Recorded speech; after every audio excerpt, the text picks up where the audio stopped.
welcome back. Welcome. Episode 19. Yep. I know. I didn't even have to ask because I have it pulled up right here. Big, bold numbers. Oh, okay. I'm excited. We are here. We're going to be talking everything veterans for November. Yep. So I think we just wrapped up our Dinking Through the Darkness series that we did for mental health. Yeah, big hit. Yeah. At least for us. Yeah, I know. We don't really care about anybody else. We got to work through some shit on this the last 4 weeks. But yeah, we're going to switch over to a new series that Rob cleverly named called From Service to Serve. Yep. So cute. And we are here with a veteran named Alicia from the local pickleball community. Just started playing pickleball. So thank you for joining us. Thanks for having me. Yeah, of course. We're excited. We actually just met Alicia. Yeah. We kind of put out like a little data call for veterans in the local area. We'd love to talk to any of you guys. So honestly, same thing goes as last month. If you are a veteran, you don't want to come on the podcast, maybe you just want us to quickly interview you, we can post that to our social media, or you can write in your story. Definitely happy to read any of those. We do have a story to read that we did not read last week, so I'll do that at the end. Oh, okay. Haley's story. Oh, yeah, okay. Yeah. Perfect. So I would love to read that at the end. And then, but yeah, other than that, we'll just get into it. And we're excited to learn about Alicia here and her military service and how she got into pickleball. Exciting. But we've got a lot to talk about. Yeah, sure. I'm excited. So we'll just start with our highs and lows. We'll make Rob go first. Always. And I'm fine with Not that. always. I went first last week. You're right. So I guess I have two lows. I planned on I'm watching my brother's dog, used to be my old dog, and I planned on taking a mountain hike with her, and I totally forgot, and now I feel like a D-bag. Yeah, because today was beautiful. It was a beautiful day to go hiking, and I totally I was hungover, from the Halloween party last night, and I'm still a little wheezy in my stomach. Stevie shitting himself over here isn't helping that, probably. You know what? Yeah, that was a little rough. Sorry. But that was one. And then the second one it was just a dead week at work. I mean, with the shutdown and all that stuff, we just don't have much going on. And especially on my side as a project technical manager, there just wasn't much going on. And I hate that because the days just drag on when there's nothing to do. Yeah. Right. And then I feel bad because I'm not being productive. I feel like I'm not making my company money. Right. And then I'm like, well, I'm going to get fired. Yeah. Which probably isn't going to happen, but that's how the whole year was for my office because I do hiring and we weren't hiring. Trump put like an axe on all government hiring. Yeah. And so I had a lot of employees that just used all of their leave like by the end of the summer because it was, I'm not here doing anything. I'm going to go. And I'm like, okay, toodles. Yeah. Take me with you. Also, I'd rather hurry up and use that leave before you might get... Not.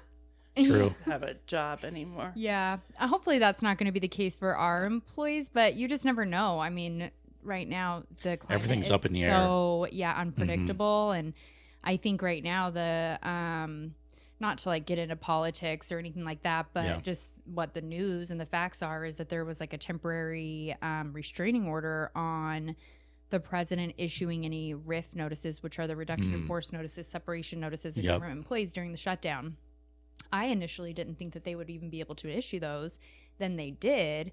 My agency actually got issued like 1,000 and something, like the first week of the shutdown. And then they came back just this week and said that none of those actually stand, I think is what the courts said. So interesting. The thing is, as soon as the government opens back up, they're going to reissue those letters. I mean, the facts are they don't have the funding to keep all those people. So they're just going to have to do those cuts. So but it buys those employees a couple more months, right? It buys them, because I had a friend get a notice and her last day was like the 9th of December.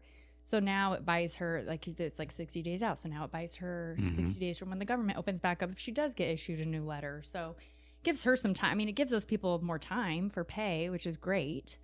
Absolutely. But yeah. Or to look for some other opportunity. Right. Yeah. Exactly. Gives them more time. Mm-hmm. But it's going to suck for recruiting in the military too, because that's on a standstill right now. Because my buddy's daughter, she graduated, I think last year, and she was going to join the reserves. Okay. And she can't. She has to wait until the government opens back up before they can go in. Now, I don't know if that's across the board or just for reservists, but Yeah. It makes me think. I haven't asked anyone. Yeah. Interesting. Yeah. I would think during a government shutdown, but you know what? I think they did. I think some agencies are hiring right now during the shutdown, which is just. Yeah. I mean, I've heard, I live right outside a Air Force base. I've heard the planes. I'm like, how much jet fuel are they wasting right now? Like, you're flying over my house. Well, they're required to get so many hours. I know. Well, especially for fuel. They have to burn so much fuel per year because if they don't match what they obligation, then they get reduced the next year. Yeah, I get that. We're in a government shutdown. There's no money obligated right now. Plus the military, no matter if we get paid or not, right? We're on the clock 24/7. Right. Yep. So real choice. Yeah. Those sacrifices that you guys have made. Yeah. Yeah. So I'll go into my highs. And I had them. Oh, we went to a Halloween party last night, me and my lady, and we won 2 trophies for best couples costume and what was it? Most creative. Yeah. There you go. It was a creative costume, actually. It was pretty Tell cool. everybody what you guys were. Oh, we went as a car wash, the spinning things. So it was just a one-piece suit and with a bunch of... Did Des make those? No, we bought them. Oh, they were cute. I saw the picture last night and I did not know. I was like, I feel like I should know what this is, but I don't know what this is. But it's clearly like creative and you guys looked good. But I did not know. So I'm glad you told me. Yeah. Just like them to go like this. Yeah. Exactly. I mean, that's what you guys should have done. Like, I mean, millennials are known for doing boomerangs and that's what you guys should have done. Like a boomerang. I don't know what that is. Where it loops like that 10-second video that just goes back and forth. Have you ever seen like people cheers and then it's like boop, boop, boop? I didn't know that was called a boomerang. Yeah, it's like it. I'm not hip. We'll teach you after. Everyone knows We're that. We're going to do a boomerang right after this, the 3 of us. And let's do it. Yeah, and we're just going to clip it in. Yeah. Yep, we're going to teach you all the things. I had to teach my cousin how to do a boomerang. At Easter, I went and visited him. My sister and I went to him and his wife's house in Long Island, and I was like, okay, everybody put your mimosas in, and then to tell your 45-year-old cousin to like pull out seems a little inappropriate, but I was like, and pull out when I say. Because that's how you put all your drinks in and then you pull out on 3 and then like the boomerang just like loops if you like cheersing. Gotcha. Burp, burp, burp. More noises. Yeah, sorry. All right. And did I have another one? You said you had 2. 2, maybe. Oh, I created the November military shirt line. Oh, did you? Yeah, the veteran shirt line. Yeah, that's exciting. Well, I added more to it because I already had a it's called Veteran Dinker Collection. If you didn't know, I own Casual Dinker. Yeah. And I've seen all the signs are, and I'm just glad to put all the things together. And I'm like, now it makes sense. That's who that is. Yeah. So I took all the branch symbols and then made them into pickleball stuff. So with that, if you take the symbols or like those, technically, I mean, can you copy those and put those on your shirt without like needing any sort of like paying any rights or anything? No. Oh. I mean, if my company gets big enough, then there's potential for trademark, copyright issues. But I mean, you look at Etsy, and all the copyright stuff of like, I'm trying to think of. Obviously, my brain went straight to Blue's Clues, but what's the Bluey? All the Bluey shirts and stuff like that. Those people didn't get any copyright. Oh, okay. Is there copyright on the military logos? Know. Like, I feel like that might not be. I feel like it would be. Yeah, it's like I feel like government. We kind of own it, right? Yeah, we pay taxes. Like, So maybe that is like a free open. It might be. Maybe. I just Sue didn't me. know how. You know what, Air Force? Sue me. No, don't do it. Don't do it. I'm on the name. I'm on it too. Right, don't do that. Yeah, right. We need the money. We'll see you. No, but that makes sense, right? Because at the BX, there's those guys in there that embroiders hats. Oh, yeah. And stuff with the Air Force logo. Yeah. I doubt they got permission, right? Yeah, you're probably right. You're right. So actually, I'm wearing a Casual Dinker shirt today. Yeah. It's the only one I own. I had to cut the bottom off, but it's so cute, you guys. That's really cute. Yeah. I love it. So I was really sad when the shirt came and it was like a men's fit, and they're small. unisex, so they come a little long. Yeah, which is fine. I need a short girl, so I needed to cut it. And then honestly, like because I got the small, it like wouldn't fit over all the bumps and lumps. So I had to crop it. I didn't want to talk about my curves on the podcast, okay? Honestly, you said but you bumps literally and lumps. just said pull out. I did. You're right. I just went to thinking about pickleballs that I shove in my Oh, yeah, in bike your shorts pocket? and stuff Oh, like yeah. that. So I was like bumps and Yeah, lumps. it wouldn't go over my pickleball Bumps. balls. You keep in your shorts. Yeah. The shirt was too tight for my balls. Yeah. All right. I love this episode Yeah. already. All right, this will be fun. All right, Alicia, what about you? What are your highs and lows? Well, okay, I'll start with my lows. For me, I have been, one of my big lows is I've been stuck in a funk for a long time and struggled to get out of it. So that I really tried to take some time to recognize that this week and realize that it's not going to magically disappear. So I've been taking a lot of steps towards the end of this week to try to pull myself out of it. But that's been just kind of a hard one to settle in. 'Cause Yeah. then, of course, To feel your feelings. yes. And it also counteracts too, because I know I need to go and engage and get out and do things Yeah. to get out of it. But like, that's the last thing I want to You do. don't have the motivation. Yes, I have Right. like zero energy for it. So that's been fun.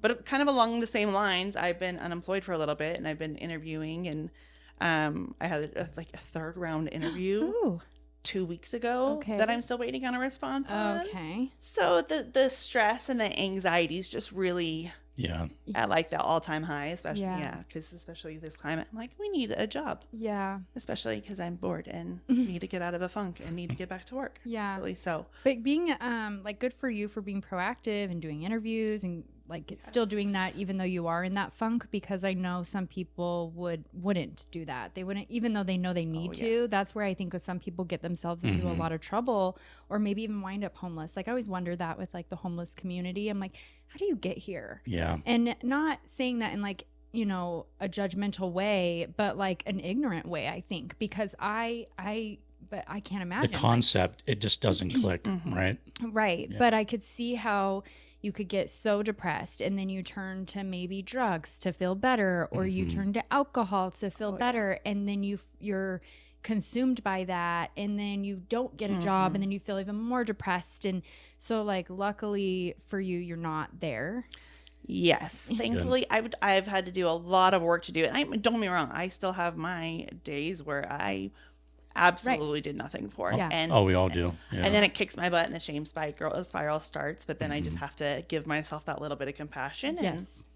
okay, we're gonna move Yeah. forward and try again tomorrow. Yep. It's fine. We'll just have a bad day. Yeah. That's fine. So it's a lot of work to do it, but it's worth it. I mean, I think it's especially veterans. You know, there's all these unhealthy coping mechanisms that we found to cover up and deal with it, Yes. especially considering you don't want to deal with the emotions and the pain. You don't know how to process it. Right. They're not teaching you that. No, not at all. So you just get kind of dumped with a lot of crap to deal with, Right. not how to process things. And I think all kind of young adults, a lot of times it's the same way. Right. Veterans are just a very extreme Right. version of that. But then you don't get taught, and then they don't know where to ask for help or how to ask for help, or all these little things that just these little pieces along the way really kind of help kind of focus it. And everybody needs a good support system, but you also have to be willing to step out and either get it, like go out and do it for yourself, or find who you can ask for, like ask someone in your support system saying, I can't do this right now. I'm struggling to need help. get the moving. I need somebody to help come in and help me get moving. Right. Yeah. Well, and I think that a lot of people think asking for help is a weakness. And I really feel like it takes so much strength to ask for help, and you are showing up for yourself in doing that. And I think a lot of people think that they're not showing up for themselves because they're not able to do it alone. It's like, no, you were self-aware enough to know that you needed help and that you couldn't do it alone. And only like a small percentage of people really can do it alone. So I don't know very many people, like when you need a certain level of help, can do it alone. And I think maybe that's when, unfortunately, some people succumb to suicide and other things that are really traumatic. And I think that's really unfortunate that so many people don't. I think a lot of times too, women, I think we're taught to like be this independent, and you don't need a man, you don't need to ask for help. Guess what? I do.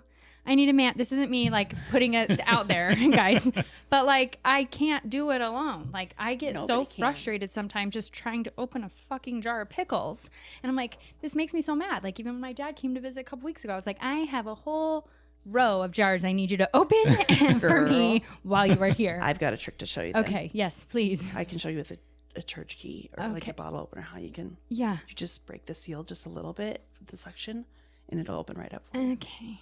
We'll chat after. Yeah, because I'm sure my neighbors just love me like turning it upside down and like, hitting it on the counter. So, They're probably like, "What the hell's going on over there?" Throwing a fit again. I mean, nobody can do it alone. There's a reason why it takes a village has been a saying for so long. Right. We are legitimately built like anthropologically needing society and community and everybody. So yeah, it's good though. Yeah. Okay. So what were your highs? But yeah, for some highs, I really got to see some old friends of mine that were from my MBA class. I haven't seen, the four of us haven't been able to get together in like a year and a half, and one was in town. So like one moved to Seattle, one's had a baby. So we've all kind of gone our separate ways, and it was just really fulfilling to get to see those friends again and connect and really get that fulfillment that you look for, when you actually get to connect with people. Yeah. It's such a huge thing. So that one was a huge moment and a huge win. Obviously, the Dodgers winning the World Series last night was a huge win for sure.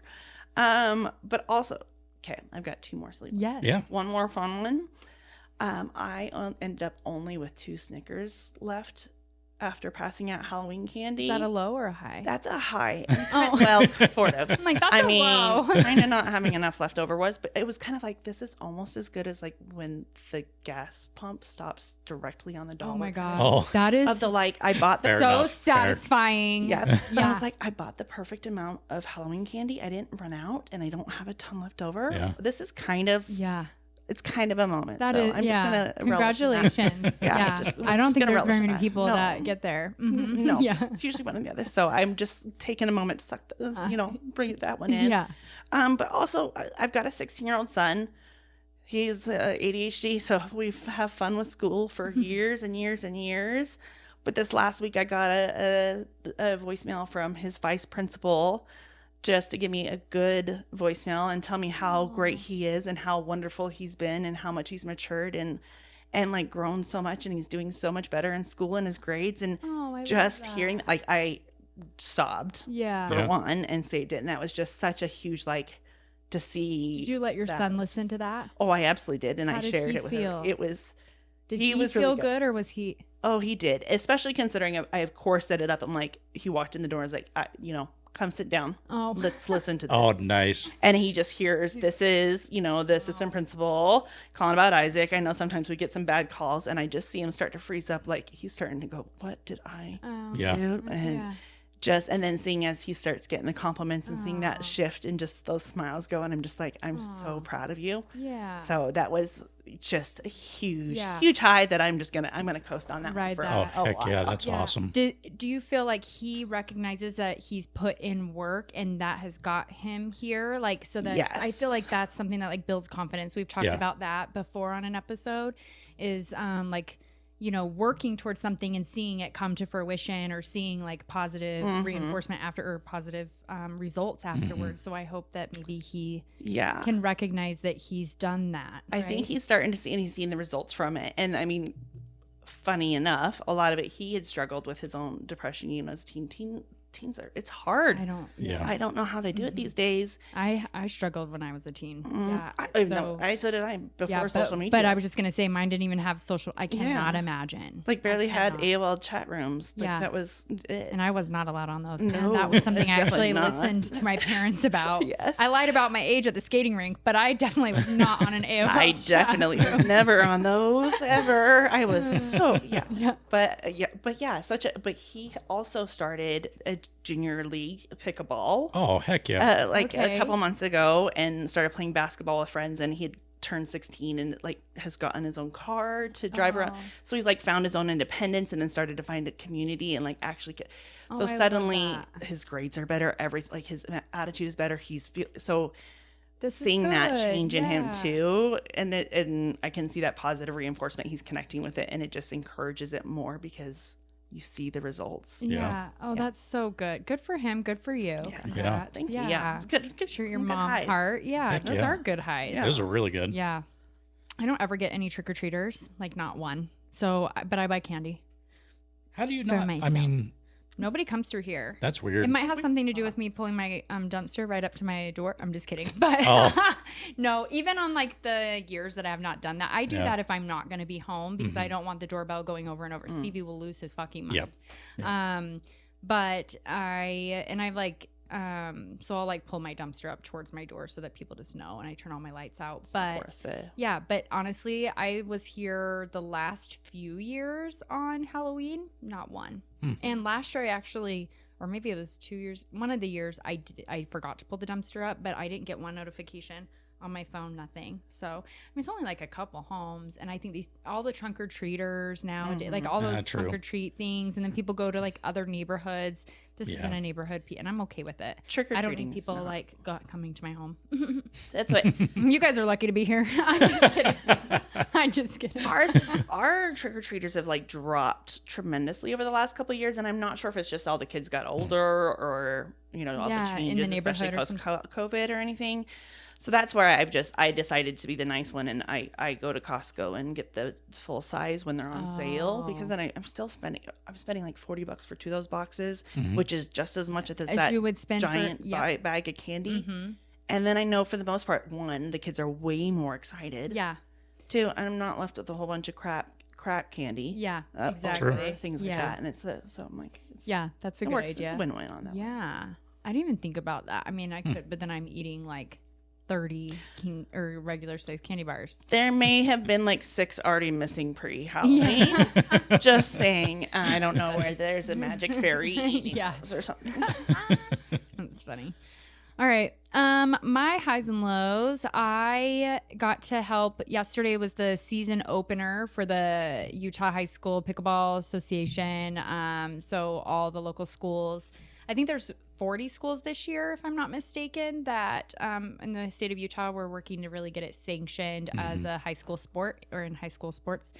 And so it's currently just a club, but every Saturday starting yesterday through February, minus some in November and some in December, we'll have meets every Saturday. And so yesterday I went down to Sandy to help the tournament director down there because it was her first time doing it. And last year I was driving down there every Saturday, and that was exhausting. And because last year we did the season, it started in February or March, and so it started at the same time as Real Salt Lake soccer. Ooh. And it's on Saturdays.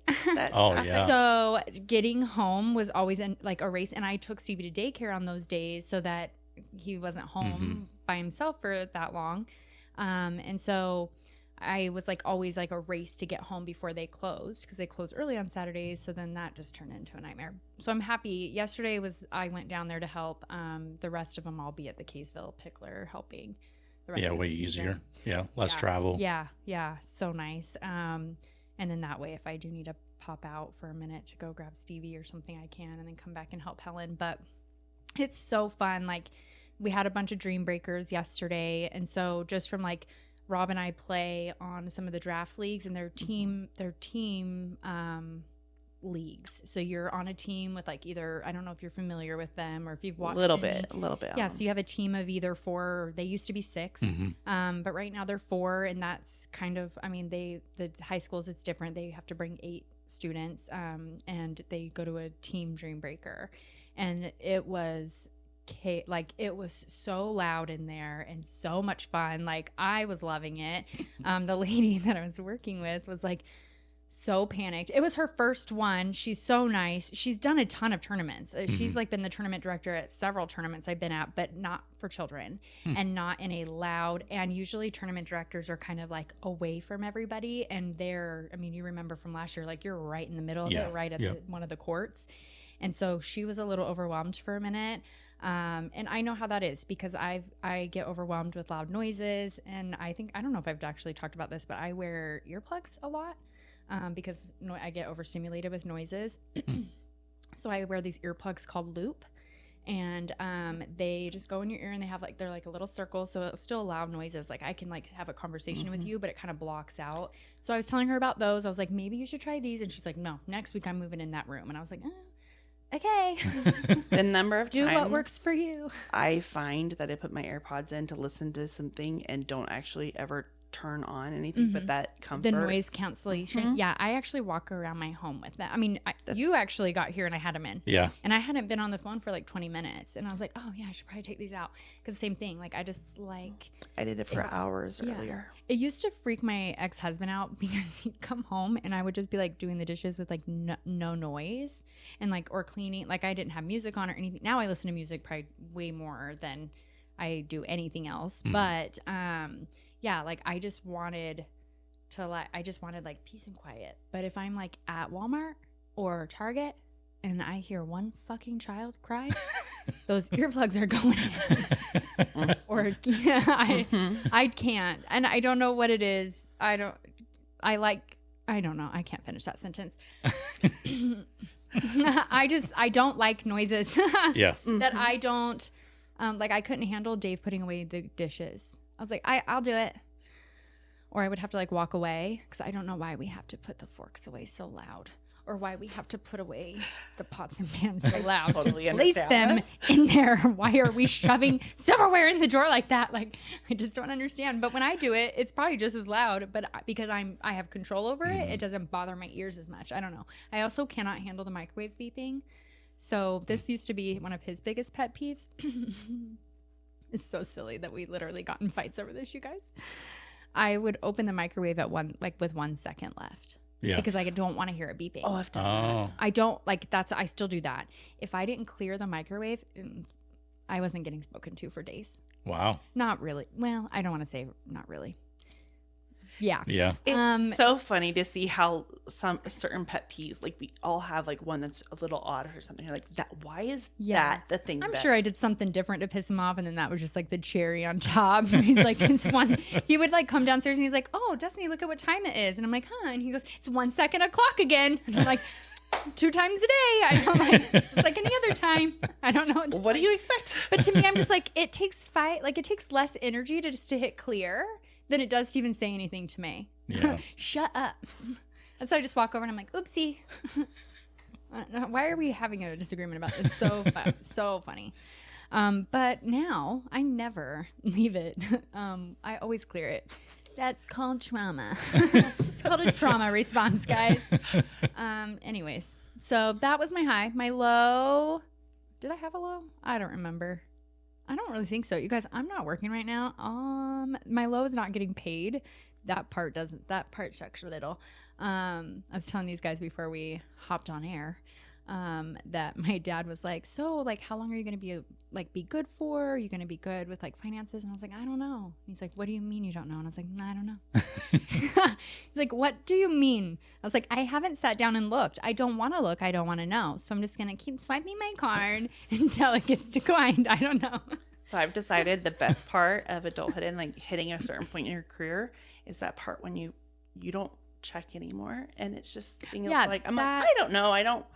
That part is nice. I mean, I shouldn't do that. Until you don't have money coming in. I'm just like being stupid right now. Yeah. So that's something I actually was talking to a friend earlier and I'm like, I have to sit down tomorrow and I have to do the hard things because I might have to file for unemployment just until we get our money back. Like I'll have to pay it back. No big, but like, just to get by for now. Yeah. I mean, I tried calling my mortgage company and trying to ask them about like what they're doing for the government shutdown. Like people that are in that situation, are you deferring loan? Not deferring, but like forbaying, I think. Some companies are doing like a forbearance where they kind of like freeze everything. They're like, well, we can't really talk to you about that because you're current and I'm ahead. And I was like, okay. But what if I don't become current or ahead? Yeah. Like I want to plan ahead. Don't know how then long. We can talk to you. We don't know how long this is going to go for. And it's like, because I pay half my mortgage every 2 weeks. So I'm kind of ahead in that regard, which is good. I feel like it's a very privileged thing, right? Like I feel very fortunate to be in that situation, but I don't know how long I'm going to be in that situation. Yeah. So you don't want to wait till you're in that situation to then let's talk about it. Although I did see something through a text message today. Like I do a clothing rental company. I rent each month I rent from a company like 6 pieces or 7 pieces of clothes. And then you can decide to buy them. It's $100 per month. And I was like, do I let it charge me or do I not? And I do the responsible thing and I paused it. But I was like, but 6 new pieces of clothes that I can, and I don't even get to own them at that point. Like I have to then also purchase them if I want to, but it's a fun little thing. Like, if anybody's interested, text me or call me and I can give you the information on it. But I gifted like 3 months of that to my sister for her birthday. I think she's enjoying it. It's just fun. Like when I think we talked to you, you've lost a lot of weight too. When I lost weight, like I kind of didn't know what my style was. We went from like being at home and during COVID, and I was working from home. Like I just lived in pajamas, not like, or like athletic wear. Like, I act like much of that has changed, but I mostly just also live in athletic wear. But, I didn't really know what my style was. I was like, I'm like a whole new body and my personality's different. And I'm going to hold what kind of clothes do I like? What's my thing? Like, what do I like? I don't know. So I just started renting from this company to try different styles versus like going out and buying them. Just so fun. Yeah, it is so Probably fun. way cheaper to do that than what I do. Yeah. And just buy them. Oh, I also do that. I love clothes so much. But I also, Oh, I did a color analysis. Do you know what that is? Yes, I've been wanting to. My sister got me that for my birthday, and it was amazing. Yeah, highly recommend. I'll give you the information if you're interested. I absolutely do.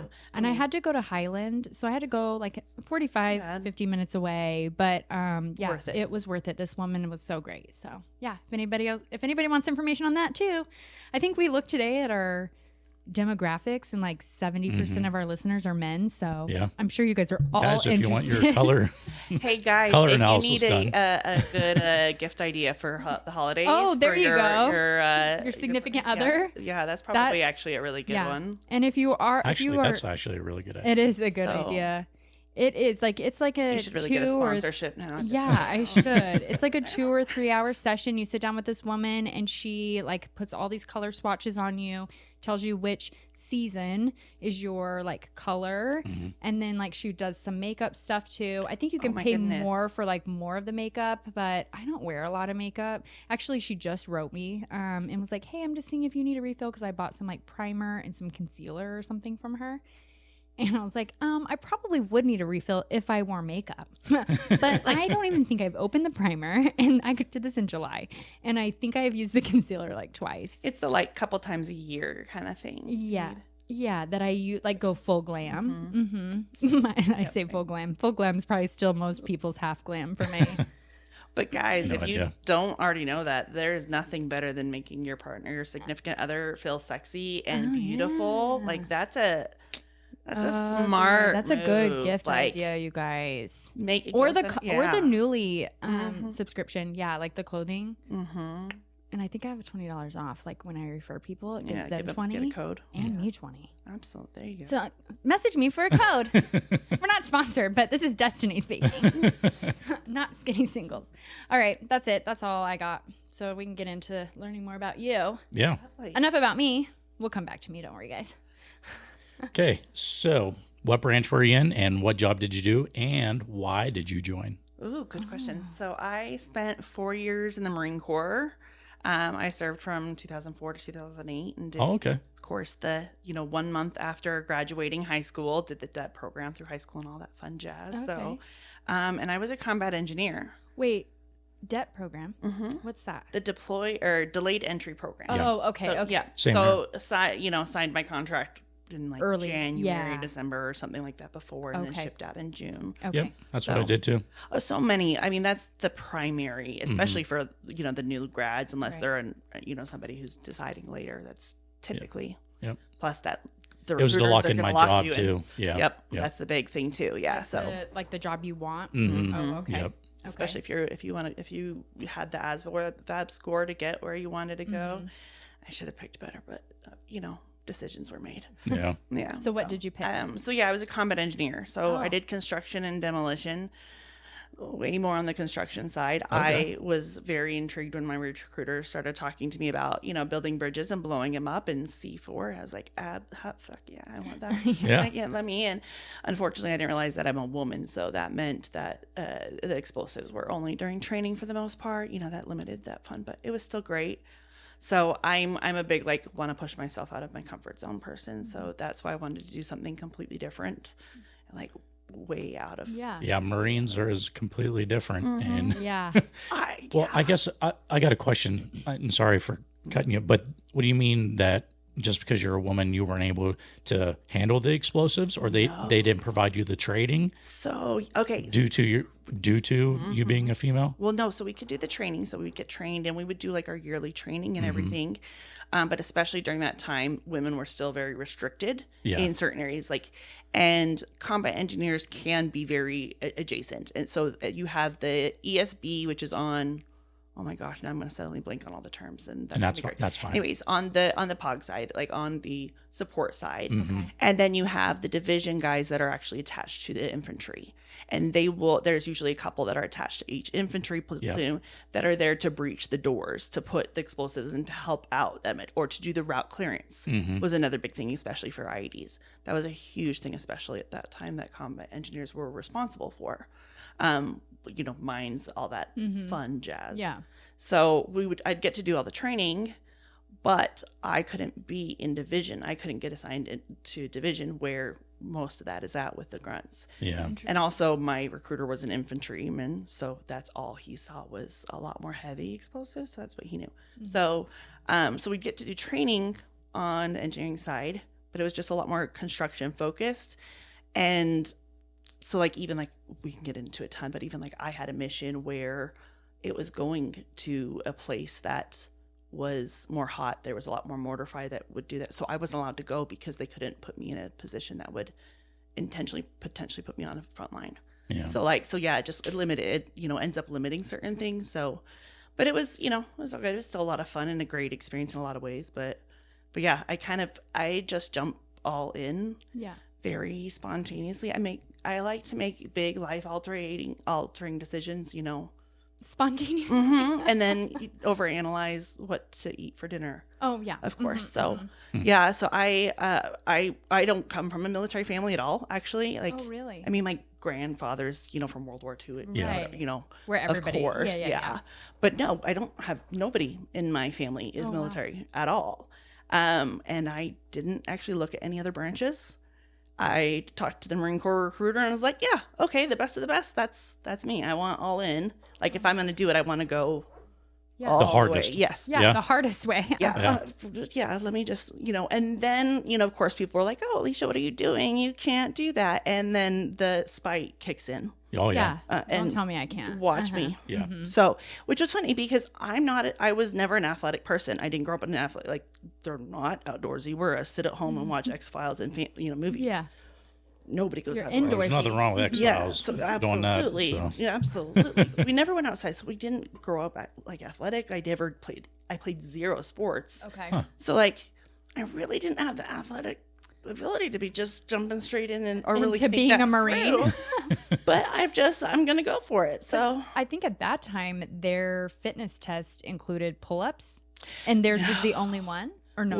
We had the flexed arm hanging still at that point. Oh, okay. So the flexed arm hanging, if you're not familiar with that, I'm not. So it's for women. The lowest time I think was 13 seconds. The best time is 70 seconds. That you just hang from. So what you do is you'll put yourself over the pull-up bar, and if you can see, you'll do that, and you get a buddy who's one of the guys that will let you stand on their back or something like that. So you're not, because you don't want to be using any of your muscle power until time starts. Right. As soon as time starts, they'll drop and you start to hang.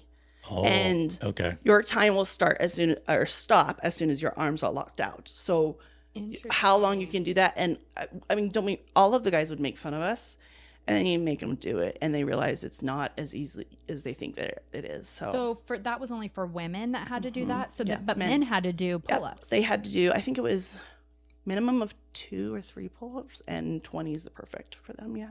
Oh my gosh. Minimum of 1 or 2? Can you do pull-ups? I think it was 3 or something. How many? Probably right now, 10. With all 10 fingers?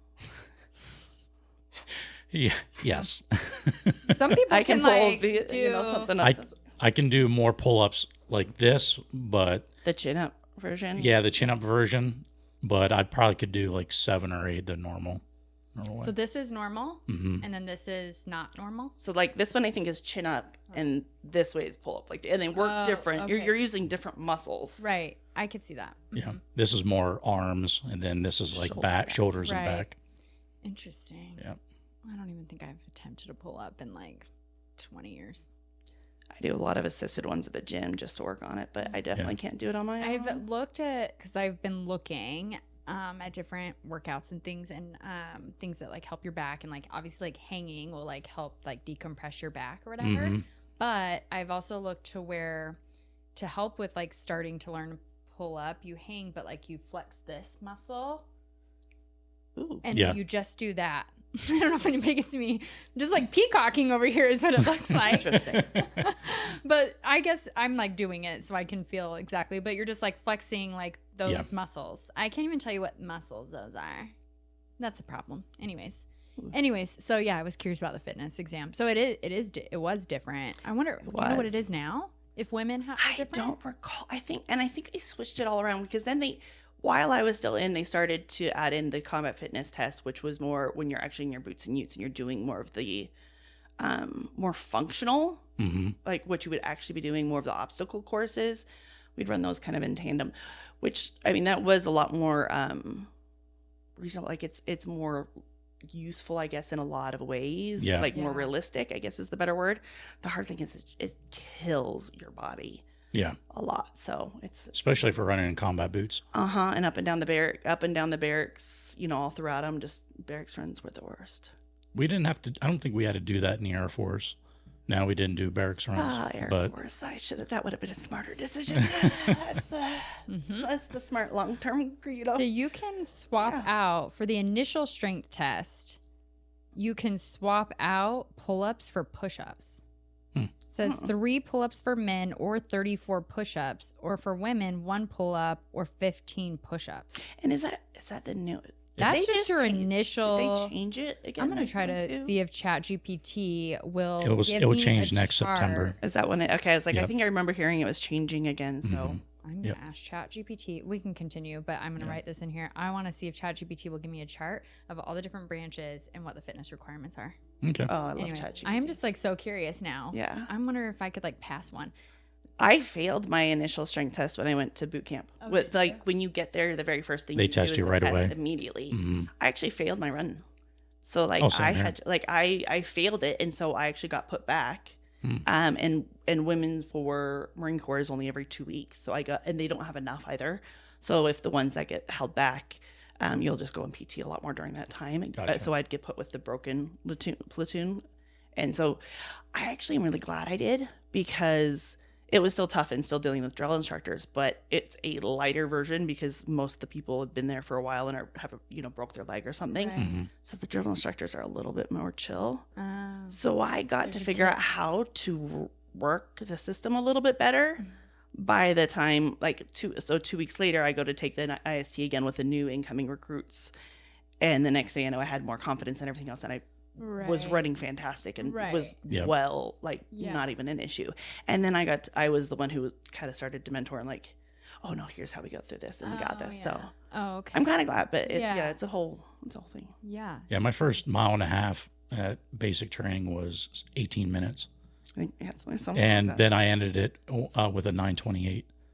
Mile and a half. Mile and a half in 13 minutes? No, 18 minutes was my first 18. test time. Okay. And then when you have to take an initial. Yeah, I think 15 or something like that was our limit or something. And I think it was somewhere around 17, 18. And then the final was 9:28 is what I. Yeah, ran a mile and a half in less than 10 minutes. Mm-hmm.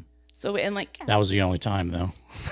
We'll see, and that's the thing is Marine Corps, you only do the mile and a half initial strength test at boot camp. Everything else from then on, all of your others are 3 miles.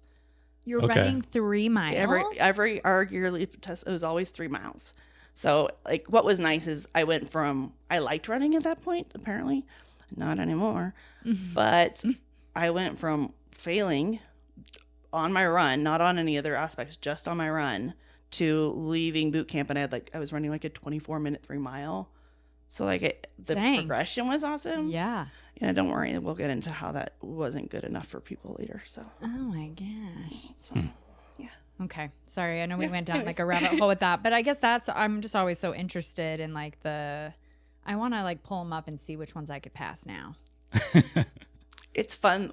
A lot of times when you see the recruiter stations and something like that, they'll have little tests and they're fun to do just to kind of see and compare, like, could I do it? Yeah. Because it was weird to me. I had never been able to do an actual push-up. I have like 0 upper arm strength. So like the idea of a pull-up to me is like like it's so cool to me that people can do that. But I never was able to do like a full push-up. Like I always had to be like on my knees on doing them. And then after I lost a bunch of weight and then was like lifting, I just was like, oh, let's see how many of these I can pop out. And I was so impressed with myself. It's so fun when you suddenly see that, and you've especially, let's be honest, losing the weight makes it easier to do. Yeah. So it helps a lot. But going like, oh, now I suddenly love doing push-ups, or I love doing planks suddenly now because I can do them. Yeah, exactly. When you can do something, that's that how confidence that works. builder. Yeah. All right. Okay. What else you got? What bases were you stationed at? So for the most part, I got stuck on the East Coast. So Marine Corps boot camp is split by the Mississippi, except for women. At least at that point, I think they started going to West Coast. But at that, I got stationed in Paris Island for boot camp, and then because of my job, my schooling was in North Carolina, and then I got stationed at Camp Lejeune, which was on the other side of that same base in North Carolina for the 4 years. So I just got stuck there. So I'd get to go do little TDYs in California or something like that here and there, and some really cool, fun little. Did you drink what, like Euramo? Oh my goodness, you might have a bad one. I did 3 months and 29 Palms doing the role player at Mojave Viper, like training everybody there. That one was a fun one, but. Yeah, but for the most part, I somehow got stuck. Understand anything you just said. I'm sorry. So like, which means I'm probably not the only one. No, yeah. So like pre-deployment, you've got to train, and the best way to train is to put yourself in these situations. So like, just like pickleball, the best way to learn is to drill practice, and to practice and put yourself in those situations.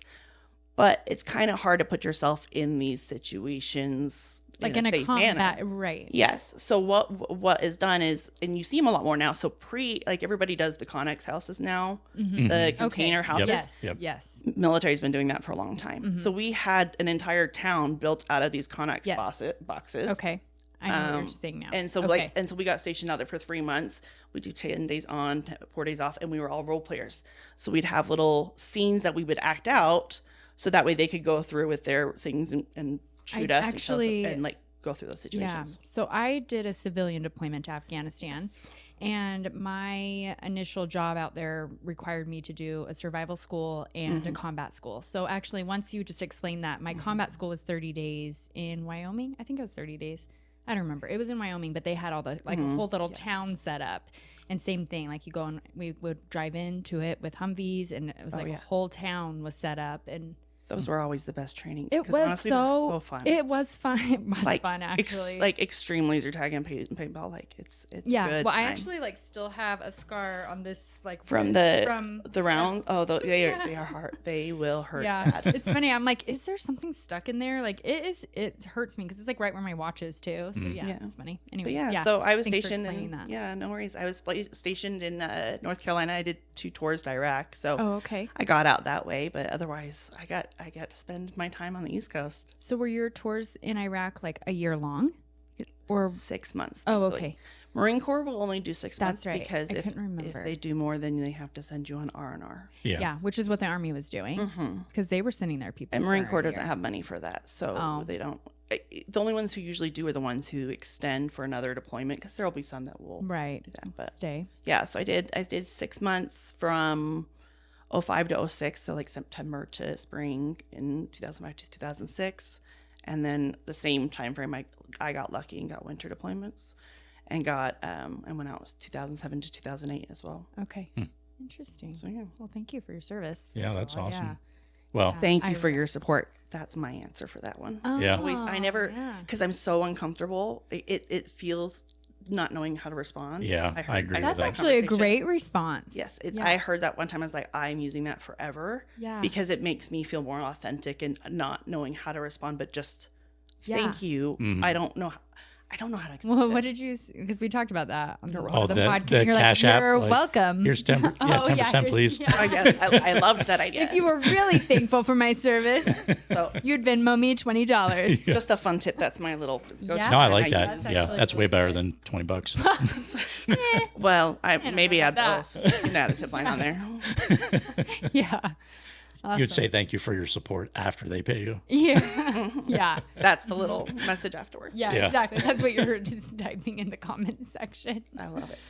So 6 months each time. Yeah, I tell us about your experience if you don't mind. I'm sure there's a lot. I mean, Iraq was not a fun place to be in 2005.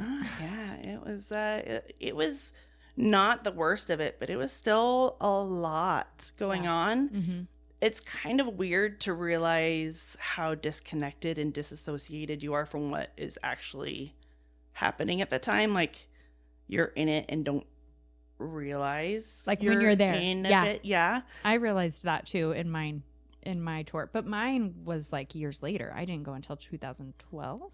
Yeah. I can't 2003, imagine an yeah. Afghanistan deployment though, so I can't. I don't know. Your Iraq in 2005 did not sound like a good time. Yeah. It wasn't the greatest, but I have found some gems in going through. Like, when I can remember, I was like, actually, there's some really cool things. There's some really terrible things. Mm-hmm. But there's also some really amazing moments. And I was like, that is so cool that I got to do that and be a part of it. Mm-hmm. Yeah. Yeah. Do you still like talk? Or are you in communication with any of your battle buddies? That's always the fun part. So we're gonna dive right into this Yeah. part. Yeah, let's go. So one of the fun parts of stepping outside of my comfort zone as a combat engineer, and especially Marine Corps, was there's a lot less women, a lot less Yeah. Yeah. in the Marine Corps, and then even more in a very male dominant MOS Yeah. in the specialty and everything. Mm-hmm. Admin, something like that, plenty Yeah. or plenty-ish Yeah. comparatively. I have never realized how important that is to have that community, because it is so rough. And there tends to be a lot of a specific culture, especially at this time, that is very misogynistic, especially in the Marine Corps, and each layer down and gets worse. Mm-hmm. So being the only female is where I was typically at, where there wasn't any other women to hang out with or spend time with. Mm-hmm. So it turns into a lot of fun, especially because a lot of the mentality towards women is, a few very specific stereotypes. Mm-hmm. You're either the butch that's at the gym all the time, Mm-hmm. you're the slut that's sleeping with everybody, or you're like the very rare, good, quality one that they'll respect for something. Like, it's very few between. It's us. Here's the fun thing. Yes. I was like, stay with me, Alicia. Don't call yourself a slut. No, definitely not. But here's the fun thing. When you have a bunch of immature boys all you do is hang out with guys all the time, Yeah. there's no one else to hang out with. Yeah. So grow up, dudes. Yeah. So there's, plenty of stories and a bunch of rumors that are never substantiated, nothing behind it. Right. Oh, I mean, don't get me wrong. Yes, I absolutely dated and had some, Yeah. yeah. You had fun. There's a lot of really cute boys in some really great shape of their life, But definitely, like, it's, whoa, hold up, dude. But it's so bad. And so then you become a pariah. So, like, I'd have definitely some great friends, and a lot of them tend to be more of the outcast. But then, like, I have a harder time struggling actually with the veteran thing, just because I don't feel the same, like, brotherhood and connection or anything else to it, because I was not included in so many ways. That makes sense. I was pushed away. So it's like a whole. That would be really hard, because your whole identity at that time was the fact that you were in the military, you were a Marine, you went through the same training they did, but then you're not accepted. So then how do you identify as one of them? That would be really hard. It's so, especially when it's everything you are and everybody else is, we're all in this together, but suddenly we're not all in this together. Yeah. Suddenly I'm the slut. Yes. Well, and it's one of the pains of comparison. So, like I had mentioned, I had left boot camp. When I got to the fleet, I was running 24-minute 3 miles, so roughly an 8 minute.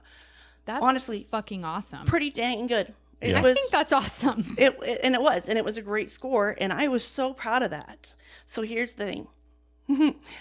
the difference is on the testing. Like, we were talking about the men's best time is 18 minutes. Women's is 21. There's some variation, obviously, for some physical difference. Even height and length, of stride is a big difference there. So there's a difference in that. So when you're 24 minutes on a women's scale, that looks great. When you're on a 24-minute on a men's scale and you're the only one, you're the one running with the guys in the back that can't hang. So then I'm getting yelled at and screamed at all the time. Yeah. And enter panic attack. I see what you're talking about now. And suddenly even though I'm actually doing amazing. Right. Because the only thing you see me against is all these other guys. Yeah. Well, they're clearly going to be faster runner. Yeah. Right. Yeah. And so then I entered, panic attacks and anxiety. And then I started to hate running. Well, yeah. Yeah. So, because even your best wasn't even good enough. No matter what.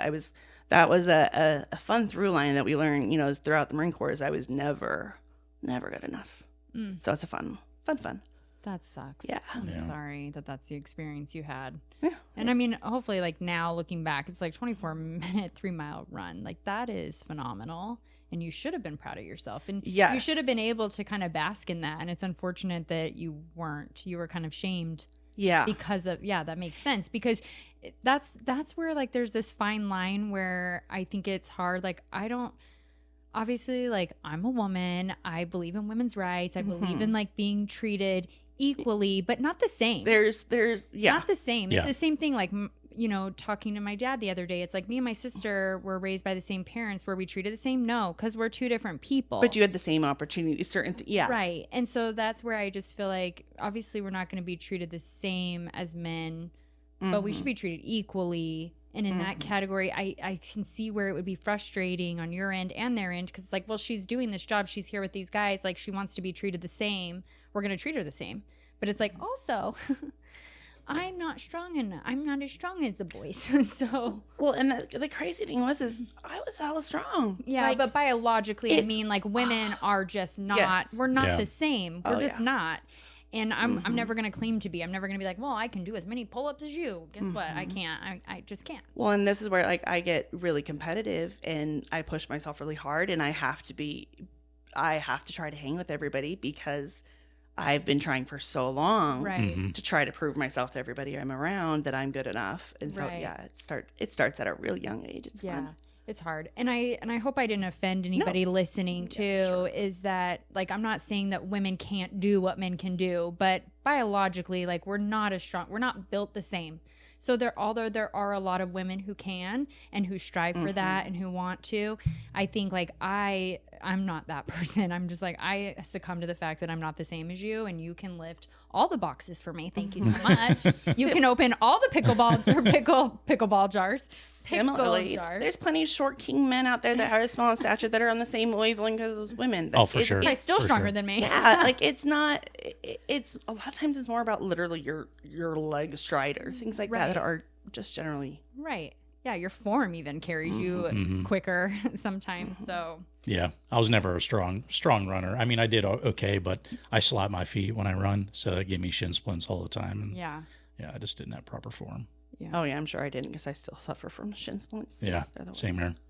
It's so fun. Yeah, I've never been like a runner, so shin splints have never been something I've struggled with. No, but yeah. So I mean, we had it ends up kind of coming a through line. I'd get, and it's honestly it has nothing to do with a lot of the guys.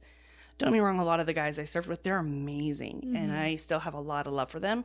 And I think what it has to do more with is the culture and what you're surrounded with, and like especially young boys that are let's be honest, boot camp is brainwashing. That is exactly what it is doing to you. That's what it's supposed to do.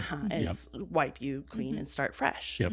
And so they're put in this, and then you're surrounded around by this like inherently toxic, society it's been drifted down for so long and handed down that there's very few that are willing to speak out against that, especially considering they're not in the in crowd. So like there's part of me that has like a lot of compassion for the guys. Like I understand. Right. It's like, I just hope you guys all grew up and learned a little bit more. So I'm sure they did. And I'm sure they have daughters now and their daughters are growing up and probably teaching them. Very different. Yeah. Yes. So I think, I think too, I mean, even that was 20 years ago. Mm-hmm. I think we've So come different. a long way in Oh, 20 yes. years and in The good culture direction definitely and a lot. has changed. Yeah. I wouldn't say as much, probably in like maintenance or combat fields that are primarily men.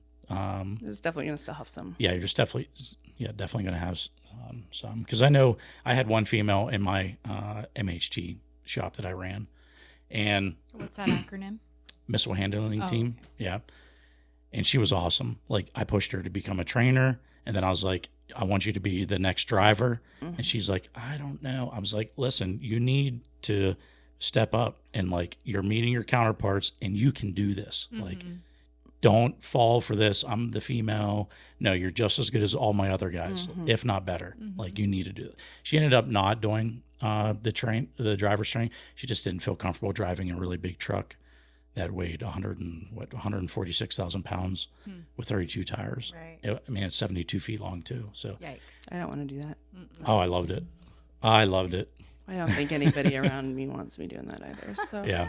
probably a good But she was a great trainer, and I was hoping that she would become our next team chief and run a team and stuff. But yeah.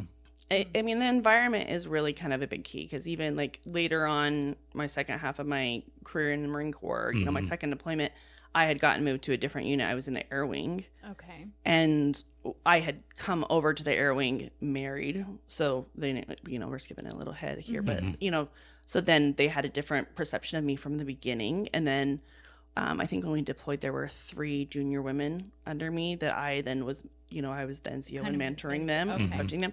It was a completely different experience. So your first deployment, you were not married. No. And I think that's probably why I had a different experience. I was married during my my only little civilian deployment. But yeah, I think it does make a difference. It really does. Yeah. It's a And huge, as long as you're setting those boundaries, because I had friends over there that were married and their boundaries were a little different than mine. so My roommate was sneaking them into our room, and I was like, hey, I don't want him in here. Weird. I barely want you in here, bitch. Like, Yeah. this room is tiny. I don't need you both in here. hard thing is it's hard to set boundaries in an organization that doesn't actually protect you either. So like Yeah. jumping into Yeah. fun stuff, Yeah, I like definitely my had a- first deployment. I actually had one of the other guys that was in my company, but in a different platoon. I had a separate room by myself because I couldn't be in any of the guys' rooms. Right. That was down the hall and was across from like the company captain's rooms. That way I was in a specific, like they could keep an safe eye on safe space. Also keep an eye because they all think women only. Yeah. That's yeah, because that's all women. Never mind. Yeah. But anyways, one night I came back and I was going down the hall and I see this guy come out. I was like, that's strange because they shouldn't be down there or anything else. And I walked into my bedroom and like a magazine had been pulled out, like a Cosmo magazine that I had in there, and some of my, you know, underwear and everything else had been pulled out of my drawers and was on. It was like He was he was coming from your room. Yes. And I went and reported it, and the response was, well, we should probably put a lock on your door or something like that. And that's what the response was, is that I now had a padlock on my door for the rest of my deployment. Well, yeah, I should have had a lock on my door before now. And did the guy ever get talked to or anything? Absolutely not. I am appalled.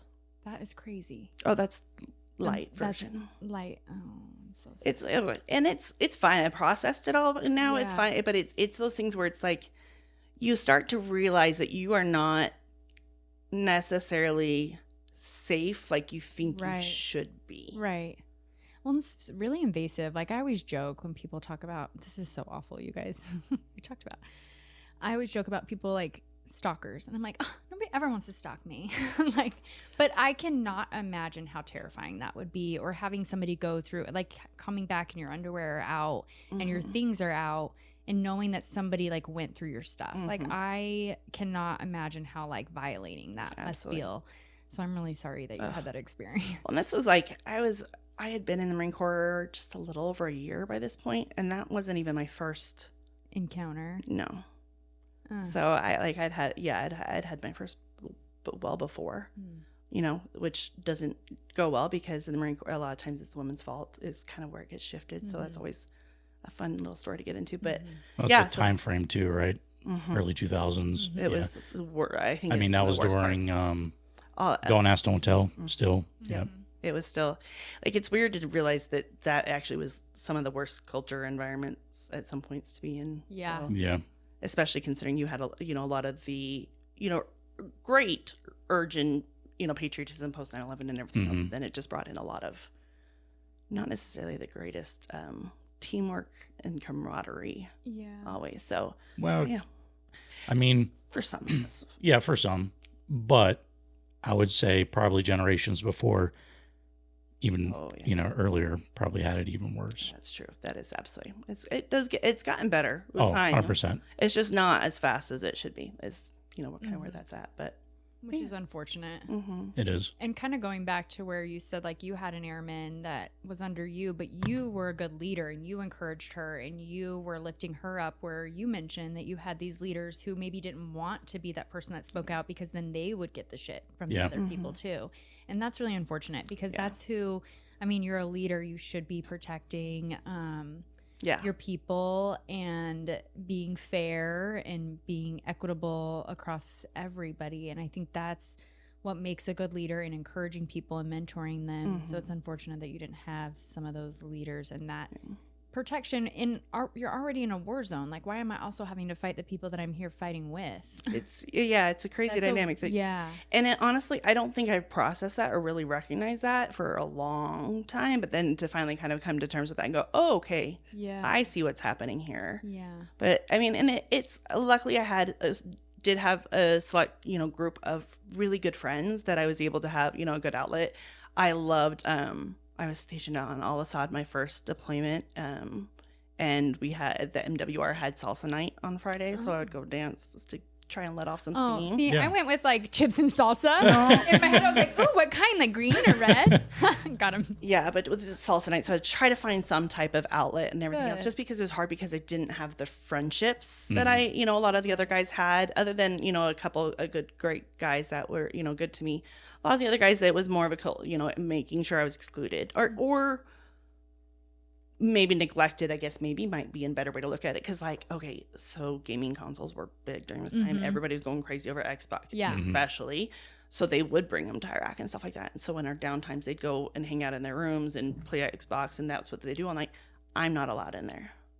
Oh. So if everybody's... So it's not like they're trying to exclude you, but this is just what they're doing. And unfortunately, as a female, you're not allowed in like the male barracks. Giving them the benefit of the doubt, we'll say that's what it is. And so, but then I'm sitting there going, okay, anybody want to hang out? So then I became a chain smoker and would just sit in the smoke pit, most of the evening, waiting for people to come out, just so I'd have somebody to talk to, rather than sitting in my room all night by myself watching movies or something. Right. Yeah. Yeah, that has to be tough. That's hard when you're already feeling like isolated because you're in this war zone. Then you're even more isolated. Yeah, it's a little daunting, and especially when you're young. Because I guess I would have just turned 19. Yeah, those were like formative years. I feel like, that's too bad. Yeah. Well, I mean, I guess another perspective you could think about too is that separation was also maybe even protecting you from the creeps and the opportunists. Absolutely. Yeah. It's a double-edged sword. It is. And that's the hard thing, is finding the way to, how do you balance those two? And I don't think, especially mental health wise and talking about isolation, I don't think that definitely was not a conversation being had at that time to really understand what that does. Yeah.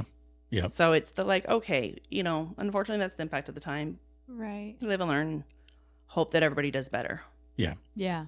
Yeah. Yep. Yeah. So how was your transition of when you got out back to civilian life? That was rough. So many, And how does the Marines handle that? And it being early 2000s, right? Because you got out in 2008. It was mid 2008. Yeah, June 2008 was when I got out. So that's kind of when everything was transitioning into Afghanistan too, and that's where the deployments were starting to head. So it was a weird kind of point. Also, weird point in the world, and recession and everything in 2008. That's right. Yeah, but also sequestration and stuff was happening around that. Really weird. I don't think I ever realized how bad 2008 was, because I'd come from the military, but I wasn't making money anyway. So I don't think I didn't have the down ever. So Right. that one perk of that was a nice little fun Yeah. high at the time. So we'll take that win. Yeah. But yes, we got out. I in fact, typically you do, I think, like a month or so of steps and taps and everything to go through all the paperwork. Unfortunately, I had been deployed right before, and we weren't getting back, and they were supposed to send me back earlier on one of the earlier legs so that way I could begin my transition, but they didn't. So you were coming right from Iraq into civilian life. Like you were not, like you were separating from the military at the same time you were coming back from your deployment. Coming back straight That's into kind of steps and taps. Oh my God. Didn't even get the full steps and taps. I think it was like a week worth of it. Oh wow. So I definitely, they're not great at being very forthful about the benefits you should be doing, and how it's to better work now, the system. but it's still a flawed system. Right. They spend months upon months on training you on how to do a job, right? And they spend a month, if that, of preparing you for civilian life. Yeah. It's bullshit. So the steps and taps that you're talking about it's a transition assistance program. Correct. Like separations, I'm guessing is what the steps is. But that's where I know from my civilian job, I was going in and helping teach a resume writing class and applying for jobs on USA Jobs to military members getting out. So I know that piece, but I assume they're supposed to be kind of talking about all the benefits through the VA that you could utilize. And I don't really remember how much of this, especially that long ago. Yeah. But they You definitely, just went through it a year ago. I really wish we had somebody teaching us how to apply on USA Jobs, because that is a whole nightmare. And hearing Tis. Plus, so the Air Force gives you, I think it's like a week-long course, TAPS is week, but it's information through a fire hose. Yeah. It really is. Oh yeah, those you're in a classes class are- all day, every day. Yeah. And they tell you you'll at least need to take it twice because there's just so much information. And like when I took TAPS right prior to retiring, the VA person didn't even show up. So Oh my God. I don't think I really knew much about I didn't apply for my VA disability for like 10 years almost after. Really? I There's got a it. Like, lot it took of me a people long time. that Oh, wow. only serve like I say only, that's awful, serve 4 or 6 years, whatever, and don't realize those benefits are available to them until years later, and they're watching the news or they hear from a friend, or they have coffee with another veteran that they were deployed with, and it's like, wait, I can do this. It's crazy the amount of things where it's like there is a lot of things that are available. I mean, don't get me wrong, veterans need a lot more help than they're being given, but there is programs that are really great. The hard thing is most of the time they don't know about them. Right. yeah. Like I was talking to a veteran not that long ago who still hadn't, they've been out. Actually, my ex-husband, it still has not done his disability, and he's been out for a long time. And that is the craziest thing to me. Even if you don't want the disability money, fine. Yeah. I don't know why you use it to tell yourself it's paying for your health insurance because your body is destroyed. Yeah. Absolutely, take every benefit veterans get. You rate it. Take every advantage of it. But that disability percentage is what then determines everything else. Like a VA, being able to use a VA home loan is huge. Monumental. Yes. Or being able to, if you're at a certain rating, like a 50%, I think is the threshold to be able to get your all health care, even if it's not service connected through the VA. That's a huge benefit. I mean, VA health care, whatever you want to think about that, but still not like. It's better than nothing. I'm unemployed right now. So to know that in an instant, I've still got the VA I can run to. Right.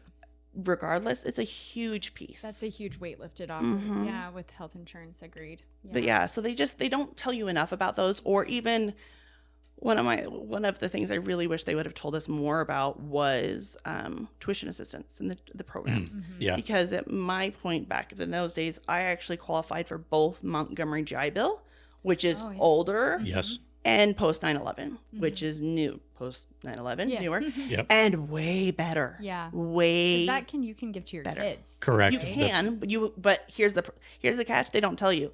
You have to give it to them before you separate out. Yes. Oh. Yep.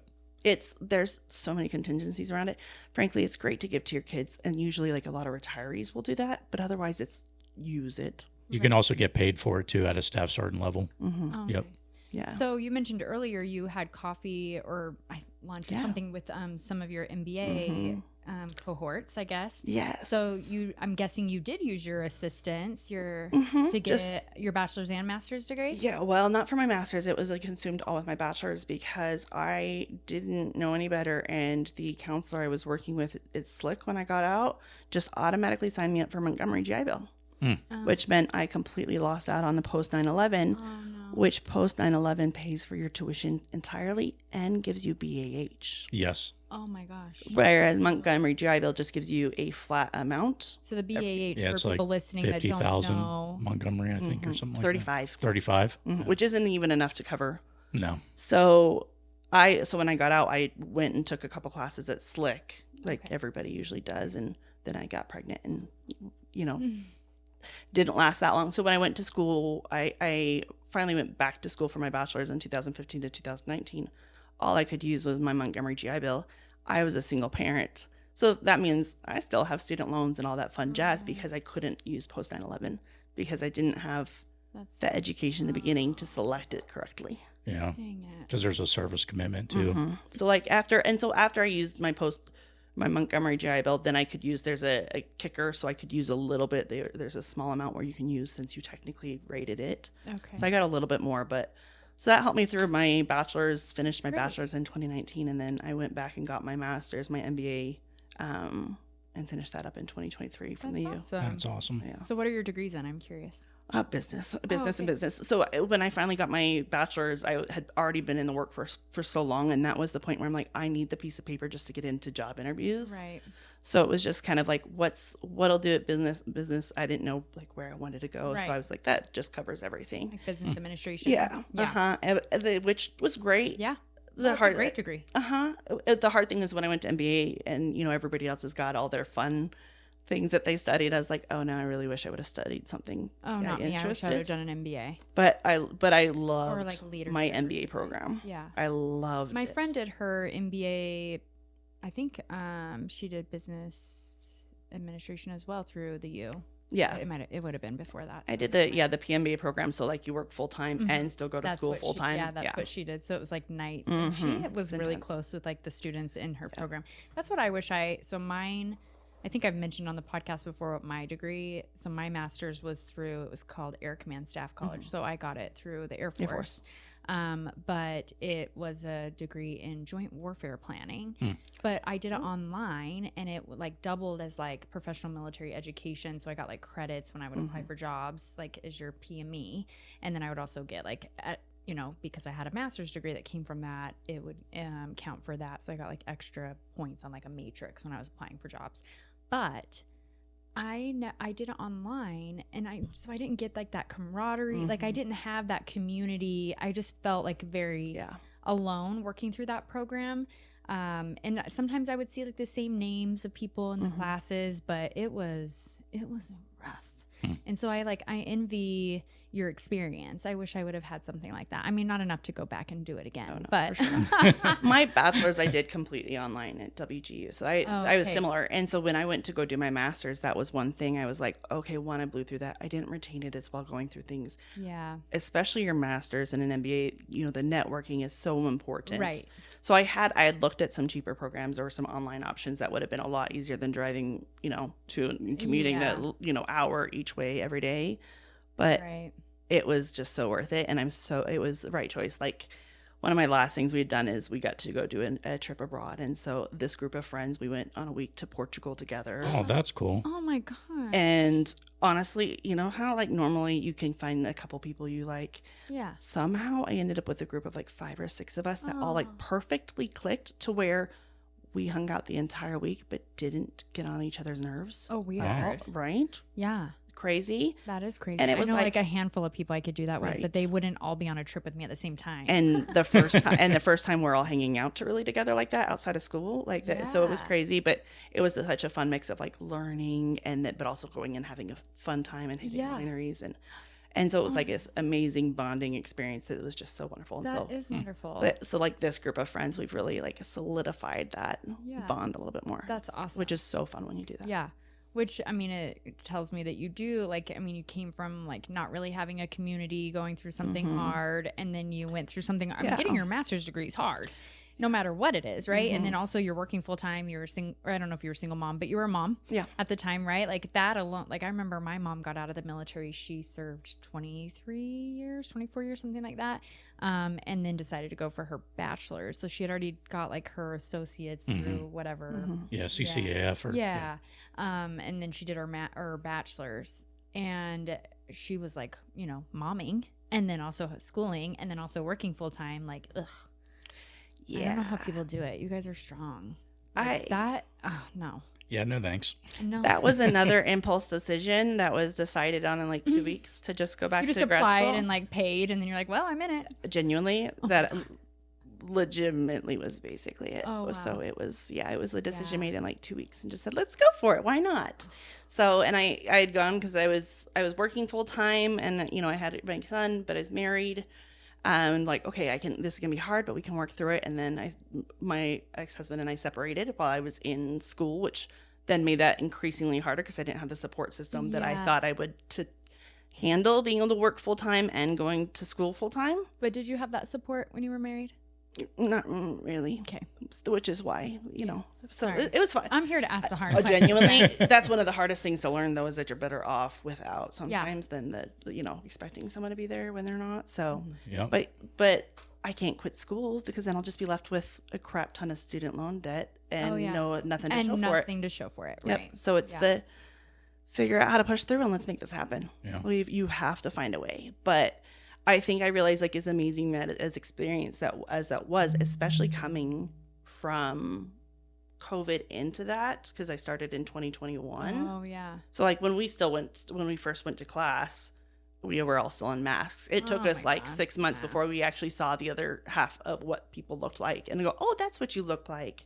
I can't go back to the masks. No, I can't do it again. It's so suffocating. No. I just found some of mine. I bought like Athleta mask because my face is kind of small. Like.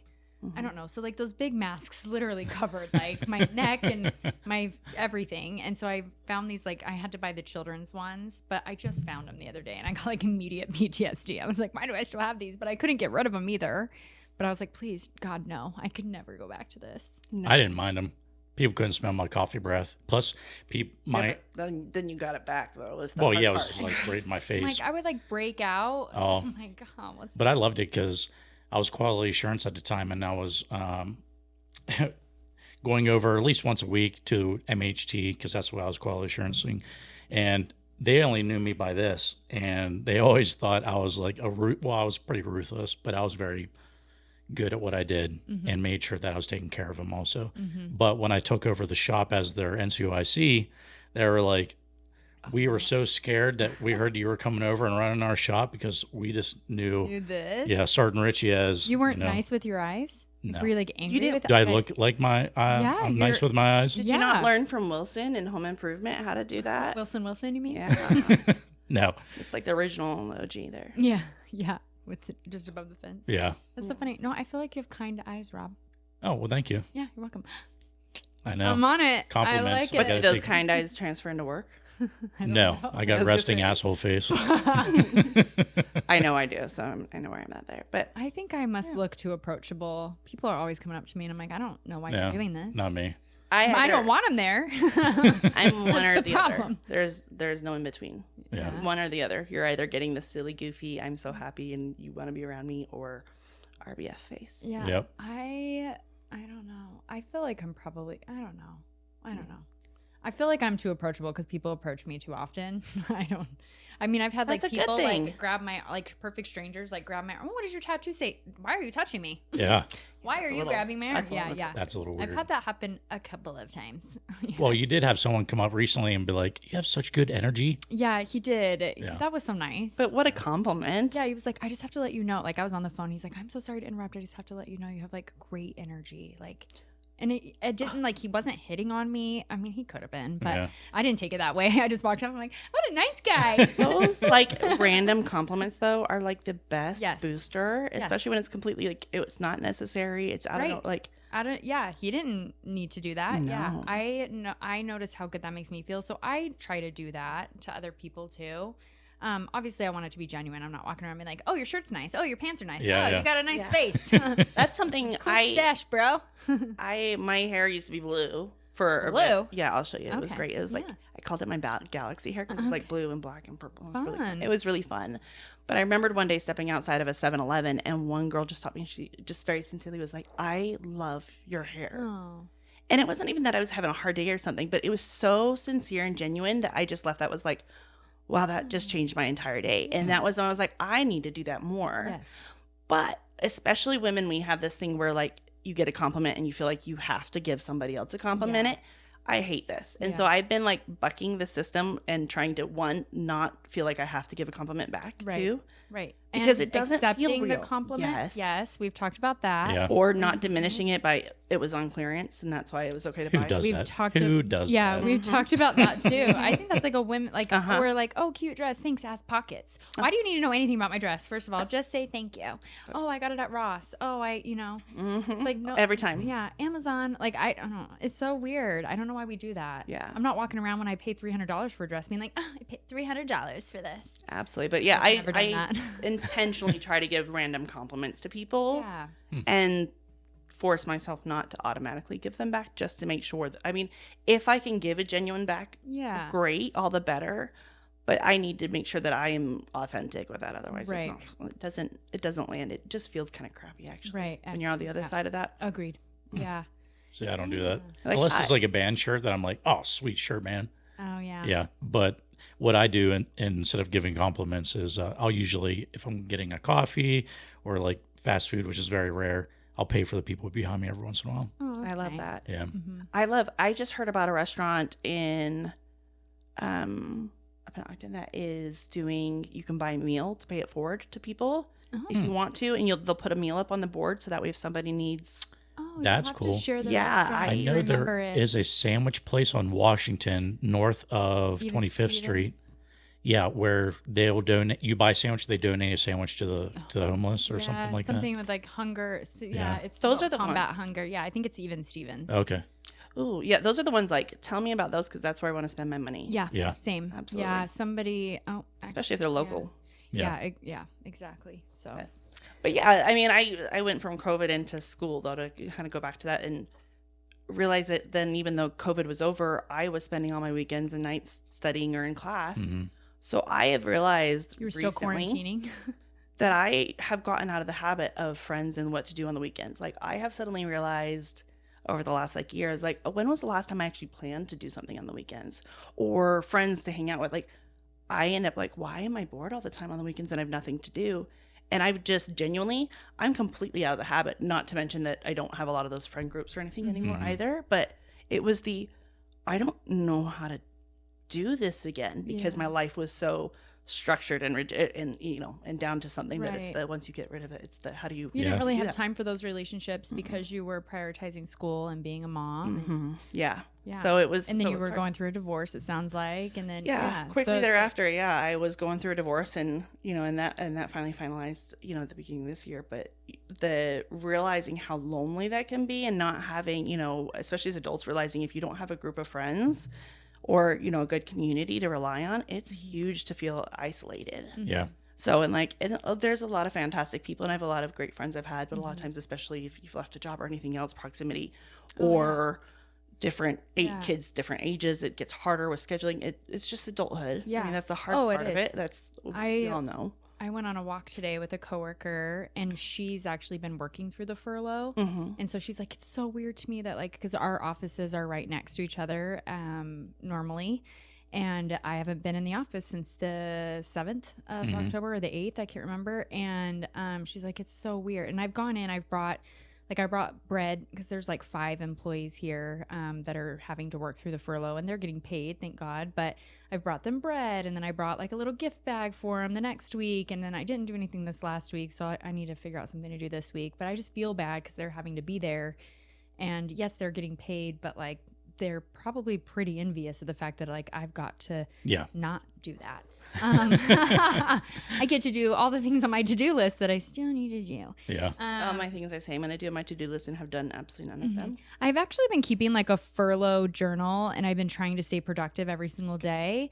Yesterday morning, I needed like a break, but I tend to feel like very guilty. I think you mentioned that earlier, like about just sitting, but I got up, I made breakfast. Like I don't do that ever. I just cut off a piece of sourdough and I shove that in my mouth with a cup of coffee usually is my morning breakfast.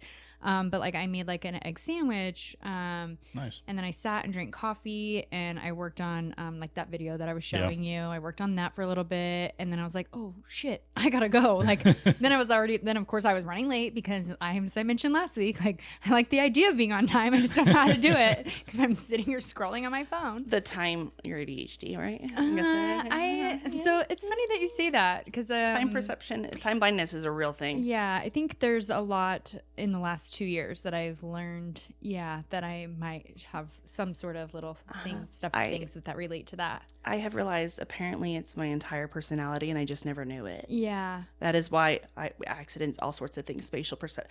I struggle with pickleball because spatial perception is interesting.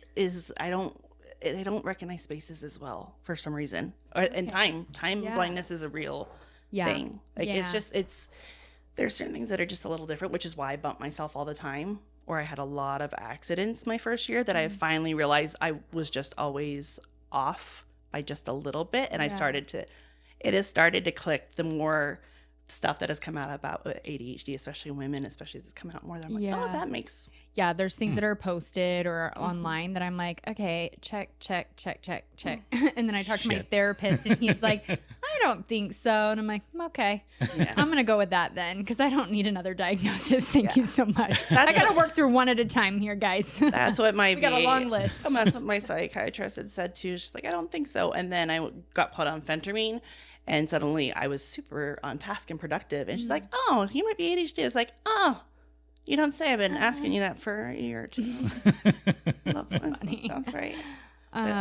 Yeah, that's funny. But yeah, I mean, it's just really easy to kind of get stuck in that isolation and find, kind of where that's at. And I have recognized in a lot of my work, like isolation is a big trigger for me. I'm a very social person. I need to be around people.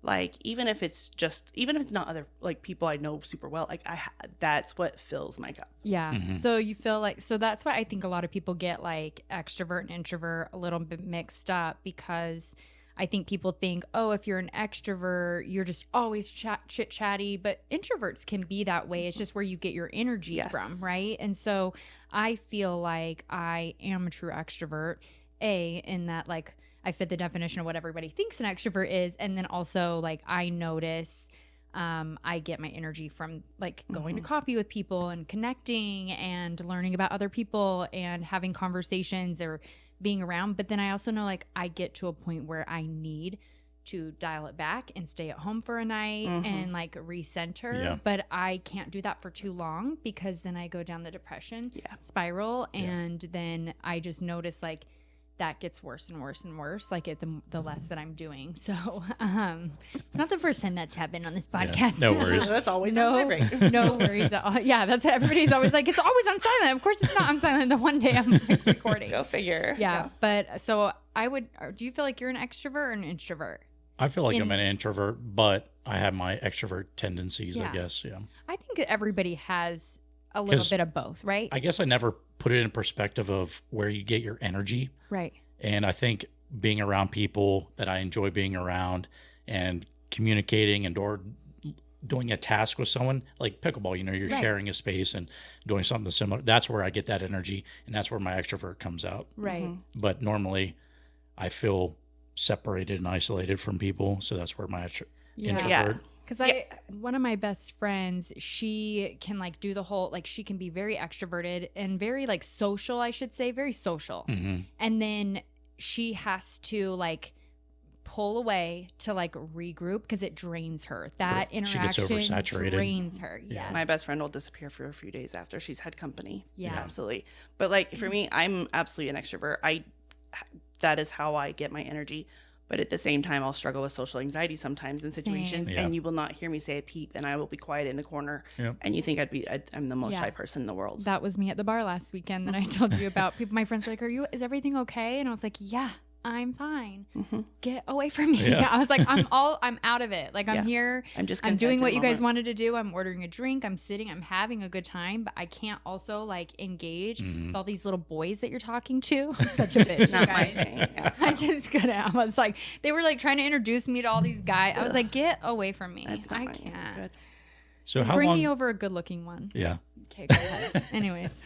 So how long have you been playing pickleball? I've been playing just only 3 months. 3 months. Okay. Awesome. Okay. Very new. And before I'd never seen a game. I had nothing. So how did you learn about it? I had learned about it from a friend who plays a lot in the area and everything else. And and of course I'd heard about it and what is this pickleball thing? And I had no idea that everybody was playing it. And I just didn't know. Yeah. And I think that is the case. That is genuinely it. And When so you find out how many people smoke weed. exactly. Or like, oh, you just don't talk about it. Yeah, for sure. So I mean, we went over to Barnes Park and had a great, like he stumbled. I had to teach. Oh, poor guy had to teach me all of it. But then I was like, I want to learn more because I had already been laid off from a riff in work. I'm at home alone a lot. I was suddenly way bored out of my mind. My child is off doing his own thing half the time. Like I was like, I need something to do and I need friends. And how do I make friends anymore? I don't know how to get started. And so like I saw how like social it was just in general. Yeah. And I was like, oh wait, this might be a way in, but also to have a fun like physical activity. Yeah. Because I've struggled for the last several months, but being out of work, that it kills my mental health. Yeah. Right. And I've struggled with mental health issues for pretty much my entire life. So like I've just recognized I need that, and I'll get in funks where I'm like, oh, why is nobody around? Nobody prioritizes me. Nobody's here for me. And it's one, chill out. It's not all about me. Yeah. But and everybody else has their own life, but it's like, okay, how do I go out and find it then? If they can't do it, like that sucks. Yeah. But well, those thoughts how do and I find feelings I think are valid. They are. But I will say, a friend of mine, and I always say this, I'm always like, well, my logical brain knows. My logical brain knows that people aren't just ignoring me. People have their own lives. They're doing their thing. But then my emotional brain's like, why does nobody love me? Why does everybody hate me? Nobody wants to invite me to do anything. Yes. And those feelings are valid. It's just in like, okay, let's listen to more of our logical side, right? Yeah. It's not necessarily that they don't want to be around you or things like that. Right. So it was just recognizing that, like, okay, I can't depend, like, I love my friends, but also I can't depend on them to be there all the time, especially considering I suddenly have an unlimited amount of time to fill. So it was, how do I fill my time? How do I go do this? And so I started kind of playing a little bit more and went, let's do this 1 day a week and learn a league. And I think last week I played like 5 days a week. That's so awesome. It's been a bit crazy. So it's been lovely because it has been able to fill a lot of that social void. And suddenly I've got like 3 different threads of people that are like, hey, let's go hang out. Let's play together. Let's drill together. I need more people. And suddenly there's tons of people to talk to and hang out with and overflowing, which has been really great because I mean, this was something I knew I had to be proactive about. And it's hard, especially I heard you say that you went to Barnes Park the first time. Yeah, that was a bit intimidating. It is intimidating. Yeah, I did not know that. Yeah, and I talked about that on the podcast. That's where I went one of my first times too, and I didn't know, and I don't think I went back for like 2 years. And my experience sounds like me. I just did not have a good group of people, and I know who you are still. Remember you. And I will never forget. But no, some of those people just were not friendly, and not to like. But that's not the community, right? There's it's the just cliques. those. Yeah, There's and the ones. there are those, and I get that now that I've gotten better. I understand maybe a little of what, but like you are playing at a park, you are playing open play, like you're subjecting yourself to playing with people who and so just suck it up or go rent a court somewhere. I saw that very quickly, that I was like, okay, well, at least you can mostly pick out those ones. You can tell the demeanor is very different. I'm like, okay, we're just gonna I'm not gonna come near you because this is not gonna go well. We're not the same. We'll stay over here. So but it was something I knew I had to be proactive about because mental health is such a thing. And even though I feel like I'm a very aware person, and I try really hard to work on my mental health and, actively go through therapy and all the fun stuff. Good for you. But I also know life kind of comes at you.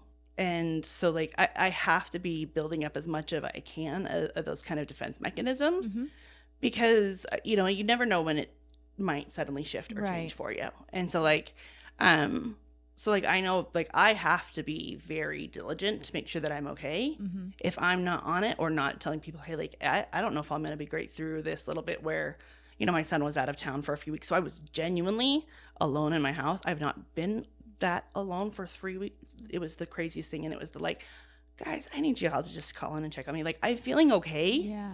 But I've also been in similar situations before and it not go so well. Right. So like I similarly, like we were talking a bit ago about, you know, my transition from the military. And it's very similar actually to this year. I just recently got laid off, found out the next week my divorce was finalized, my son was gone. There's tons of things going on. Blew up my entire life, you know, for good, just a lot to take on at once. And I've decided it's my Phoenix, it's my rebuild moment, and it's great. We're loving it. Yes. And it's been a lot of healing journeys. But it's also a lot of transition, and transition change is hard for anybody. Oh yeah. And so like even good changes absolutely. Well, that's why when you are getting married, which is a good thing for a lot of people, for a lot of people, but they have you go to therapy because it's a change. Mm-hmm. And so I think you're 100% right. It's good that you're setting yourself up with all these tools that you can fall back on just in case something happens. Absolutely. I think that's why I have continued to go to therapy. Like I'm feeling good. I feel like my doctor's like, you're good. No, he's never once said that. But I feel like I'm like, I don't know why I'm here. I'm all healed. Yeah. And the next day I'm crying. That's what one day I'm like, I'm great. And the next time it's still like my life is everything is falling apart. Yeah. It's always in motion. Mm-hmm. But my separation from the military had been too fast. And we talked a lot about the separation is really focused on career building and things like that. Yeah. And hopefully it's better now, but they don't really talk about the actual transition of mental health and like literally the culture shift. And culture shock is the hardest thing ever. 100%. Yeah. It is the most shocking transition of your entire life, and it wrecks everything. Your entire world is upside down. Right. Well, because you served 4 years, and that was like your entire life, 24/7.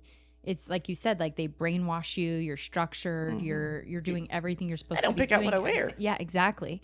I know my mom, after 23, I think that was like her hardest thing, but she was also a military brat growing up. So she knew only Air Force her whole life. Mm-hmm. And then at that 23, 24 year mark, it was like, see ya. Yeah. And I'm so ADHD now. I realize how much I need that structure. It's really good for me. I just can't do it on my own. Oh, I need you want me to do it for you? Yes, I'll please. Just build it out. I'll ask ChatGPT. Please do. Yay, I love controlling other people. I'm down. Just kidding. I can follow it and I need it. I just can't do it on my own. So especially, never great. So like coming out of the military, I was in a very similar position. I was just getting divorced coming out of the military. I moved across the country. I didn't have a job. I was just starting out, everything else. And for the most part, although I was struggling, I was doing okay. I was in a long distance relationship with my soon-to-be second ex-husband.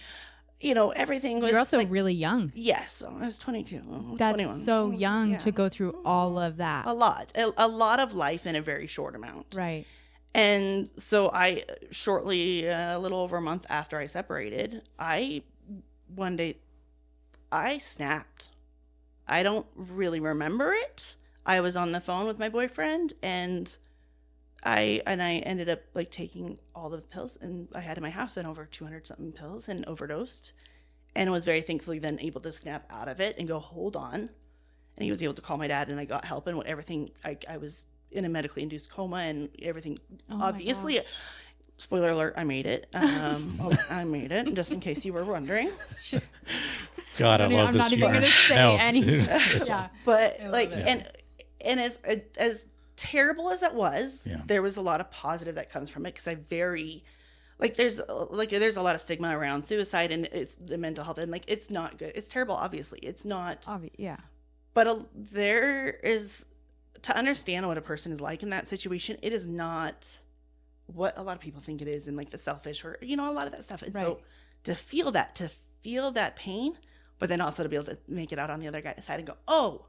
Guess what? That was just my head messing with me. Mm-hmm. And to remember seeing my mom as I'm coming in and out and seeing her face and like my family around, like it turned out to be like a very beautiful thing that I actually came out of very positively, being able to make it through, thankfully. But it was it was a lot. It was a lot to take on. And then shortly thereafter, I got pregnant with my son, which was a wonderful thing. And it was a huge transition point in my life. But then again, this year comes around.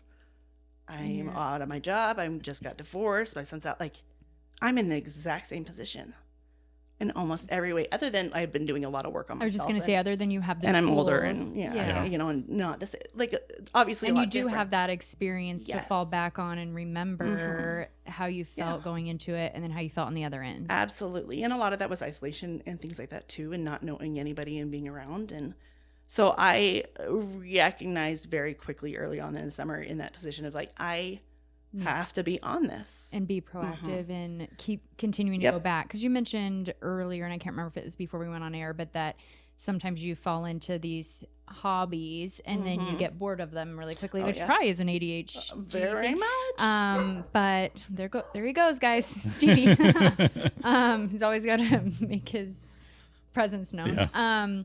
But I think it's good that, I mean, you mentioned that you don't want to do that with pickleball, but you probably aren't. You've told us that you've become like completely obsessed with it. And I think it's like going back to that confidence thing too, with like the better you get, the more you're going to want to play. At least that's how it was for me. Every time I was like, okay, I remember my dad used to like play with me when he lived here, but he used to always say like, it's so funny to me, like you can lose every game and still like this sport.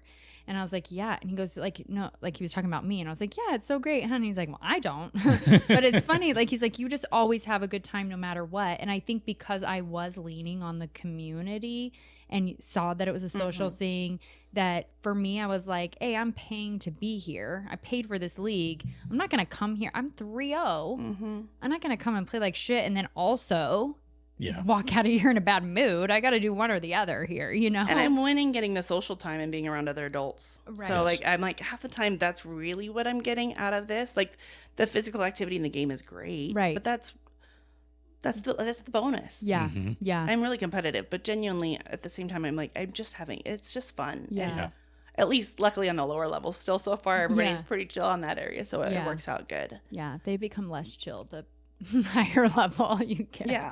I've been a little less chill in some games. I'm Same sure here. People listening that have played with us are probably like, she is a bitch. I mean, there's very few things that I've stuck with in my life. One was paddleboarding. I picked that up a few years ago. That's the only way I figured out I actually like Utah now, was because I also still wasn't outdoorsy, and that's what got me outdoorsy and really started my weight loss journey, because I wanted to be able to do better, because I liked that, but couldn't because I was so overweight and struggled. And so, but then I started to get better at that. And so, like, if anybody knows me, you know that during the summer I like basically proselytize paddleboarding.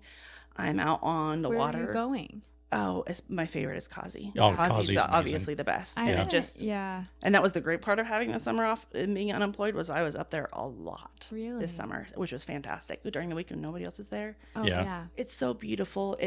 That has turned into my happy place and what I would do every weekend, because when you get the nature, it's beautiful. The peace, like, it is just, and it's great if I have friends that can go with me. Most of the time they won't though, but go out on the water with my headphones, listen to my book, and just paddle around for 3-4 hours. I'm like, this is the most peaceful thing, but also still a workout, still like everything. Yeah. Especially on the way back, because usually the winds come. Yeah. Oh, you can got stuck once or twice this year. Yeah. I'm curious. What time are you going? You're not going like sunrise, are you? No. It's so cold. I'm not an early riser if I can avoid it. And it's too cold for that. No. I'm usually, like, when I would go on the weekends before, when I knew people were there, I would usually go 8 to 9 kind of thing, to go still fairly early. But this summer when I was going through the week, I would go 2 o'clock in the afternoon, 10. I'd go whenever, because nobody's there anyway. So it doesn't matter. You don't have to deal with the parking. So that's nice. But that was one of the greatest things. But still, as much as I loved that and that was doing a lot of good for me, it's not a social activity. Yes, exactly. So I still couldn't figure out how to get out and get to know people. So your friend introduced you. You guys went to Barnes. He kind of taught you, and then you said you joined like a learning league. Yeah, I was like, I want to go in. Yeah, the learning league, and then you said the Woods Cross one or the Kaysville, the Kaysville one, and it was great. I loved that. And then I ended up meeting like a group of like these little ladies that are I love them. Our chat is our pickleball queens. Oh, I love it. And they're all retired. Words are hard. We Yeah. talk about that a lot. Always. Retired. And so they're all looking to do things during the day. And I'm like, I'm not doing anything. And so we started picking up and hanging out all the time too. And so that started to become a lot more of a thing. Oh, good. Heck yeah. And then with just trying to, like, I knew I wanted to get in league because I'm in full obsession mode. Mm-hmm. And so I finally got into a league in the Kaysville this last time. Good. Awesome. I didn't realize how hard that would be. Oh, you got to So- get on like right when they open them up. Literally. Oh yeah. Apparently. They go it so was, fast. Yeah. It was crazy. So That's why it's nice that we have the multiple locations. I know you just recently started listening to the podcast, but as you get a few more episodes in, we did a full month of all the kitchen owners. Yep. So we have like Jamie and Britton on, and like the owners of Mountain Green, Tanner and Roy. Mike, Yep. Yeah. So we have them on. So hopefully you'll enjoy those episodes too. But yeah, I love the kitchen, Yeah. and like then you can kind of I've bounced around to all of them at this point, and Yeah. I've just got memberships on, so I can just keep, whatever works best for my schedule and keep going, and keep Yeah. filling in as much pickleball as I can. it's so fun. Yeah. Well, and especially like I will give up hobbies. They'll drop if it doesn't stick with it. But if I get good at when I'm good at something, Yeah. then that's everybody will ask you what your passions are and things. Mine is what I'm good at. Yeah. That's just through and through what it is. And so it's I know pickleball will fall to the wayside if I, especially you if I go back don't. to work and Right. things like that and life comes in. But I know if I take a time I have right now to like really work at it and practice, like and invest, it's gonna stick around. And I know Oh, that yeah. I'm gonna be. Evenings and then weekends and yeah. I was there trying to figure out how people are hitting these 5 to 8 a.m. open plays. And I'm like, I kind of might get it once. No, thanks. I've tried it. It's so hard. The only But problem, I'll get up. I won't get up for work, but I will get up for pickleball, guys. yeah, the only problem is I realized I don't hit the gym and lift anymore because I just keep. We've talked about Pickleballing. that. Yeah. Yeah. And actually,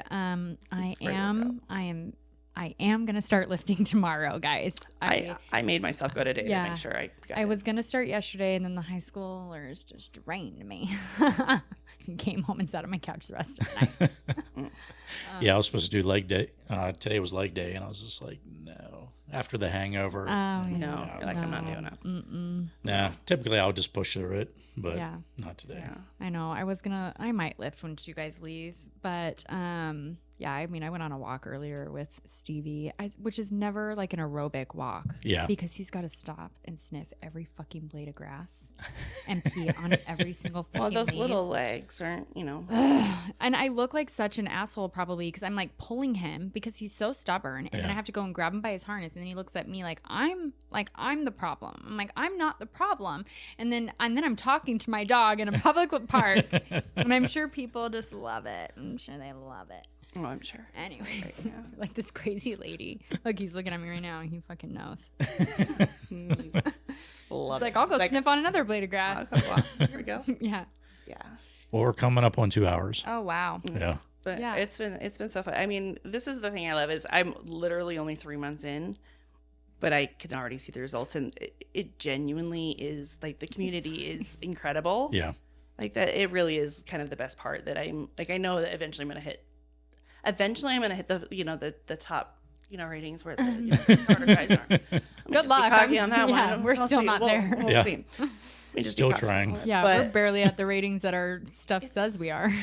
I like it. Just the accepting community. It really is just a quick way to just jump in, and everyone says that. There's a reason why it's the fastest growing sport in America, right? Yeah. Yeah, I think the community is probably the number one aspect to that. yeah. I mean, we're all looking for community in some way, shape, or form. We need it. Like, Yeah. community's not what it used to be anymore. So Right. No. And I'm glad that you have found it, and I'm glad that you can internalize like some of the thoughts and feelings that you've had over the last few months, and know like it sounds like you are a very like goal oriented, hard worker. Like I mean, just in learning about you in the last 2 hours, you don't seem like you're somebody that's gonna be lazy and just let life go by. So good for you for Oh yeah.